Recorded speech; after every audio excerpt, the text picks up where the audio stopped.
अस्सलाम वालेकुम to all of you, welcome to Mature Minds. Mature Minds में आज हम लोग दो चीज़ों के बारे में बात करने वाला है बेसिकली।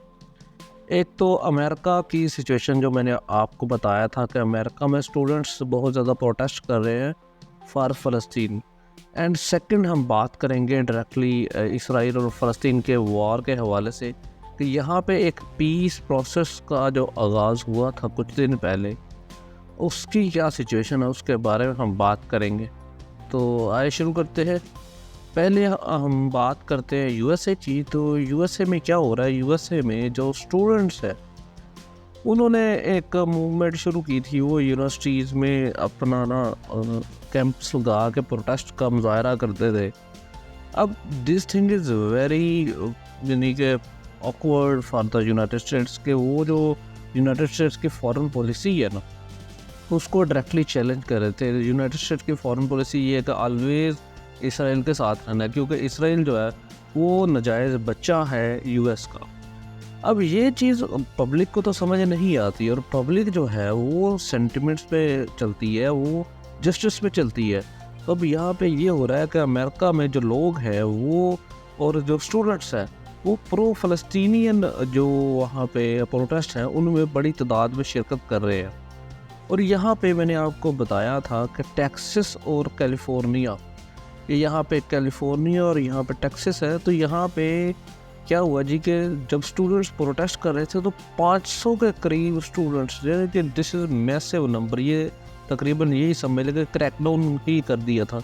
500 के करीब स्टूडेंट्स थे, उनको जेलों में डाल दिया गया। अब ये जो थी ना, इसने फर्दर आग में तेंगा काम किया।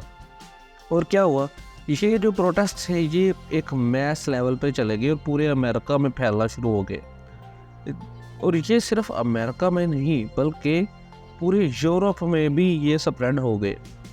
फ्रांस में, ब्रिटेन में इस टाइम पे हर जगह ऑलमोस्ट इस तरह के आपको मिल जाएंगे जो ये है प्रोटेस्ट। यहाँ पे फ्रांस, जर्मनी, इटली, यहाँ पे तकरीबन तमाम यूनिवर्सिटीज़ में इस तरह के कैंप्स लगाए गए हैं और स्टूडेंट्स प्रोटेस्ट कर रहे हैं।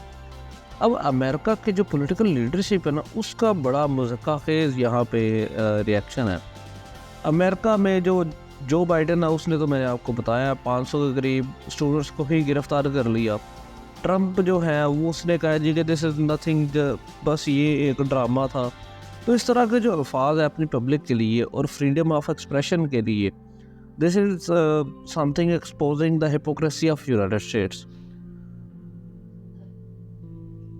जो दूसरा हमारे पास केस है वो है हमारे पास फ़लस्तीन और इसराइल के हवाले से। इसराइल और फ़लस्तीन के हवाले से ना, पीस प्रोसेस की जब तक बात है तो वहाँ पे मुख्तलिफ ममालिक जो थे वो इन्वॉल्व होना चाह रहे थे, जिसमें तुर्की था, कतर था, अल्जीरिया था, बहरीन था, इवन सऊदी अरब था। अब यहाँ पे मसला ये है, मिस्र भी था, फिर इजिप्ट जो है। अब यहाँ पे मसला ये है कि आपको पता है ये जो है ना कतर, ये दुनिया का तकरीबन हर एक जो पीस प्लान होता है ना उसमें सालसी का किरदार अदा कर रहा होता है, because of its unique diplomatic जो एफर्ट्स है। अब यहाँ पे मसला ये हो गया था कि कतर में ना, कतर, यूएस और हमास और इजराइल, ये 4 फरीक थे। अब इन 4 फरीकों के दरमियान पीस प्रोसेस का आगाज़ तो हो गया, लेकिन यहाँ पे मसला ये है कि हमास जो है ना वो डिमांड कर रहा है कि हमें 2 स्टेट सोल्यूशन प्लस जो सीज़ फायर है, यानी कि वार बंदी, जंग बंदी, उसको वो इम्प्लीमेंट करे। जबकि जो इसराइल है ना वो इस पे एग्री नहीं है। इसराइल कह रहा है जी कि वो 7 दिन के लिए वॉर बंद करेगा एंड उसके साथ ही क्या करेगा, अपने होस्टेजेस जो है वो छुड़ाएगा और 7 दिन के बाद दोबारा वॉर शुरू कर देगा। हमास जो है वो परमानेंट पीस की तरफ जा रहा है और इसराइल जो है ना यहाँ पे वो 7 दिन के लिए सिर्फ एक मोहलत मांग रहा है ताकि वो दोबारा ब्रूटैलिटी अपनी जाहिर कर सके। अब यहाँ से ये शो होता है कि मेंटालिटी इसराइल की क्या है। मेरे कुछ दोस्त हैं वो कह रहे थे 2 स्टेट सोल्यूशन को फ़लस्तीन क्यों एक्सेप्ट नहीं कर लेता। ये वो 2 स्टेट सोल्यूशन है जिसकी इसराइल बात करता है कि वो 7-8 दिन में उसको ख़त्म कर देगा। जबकि हमास जो है ना वो सपोर्ट कर रहा है परमानेंट पीस सेटलमेंट की।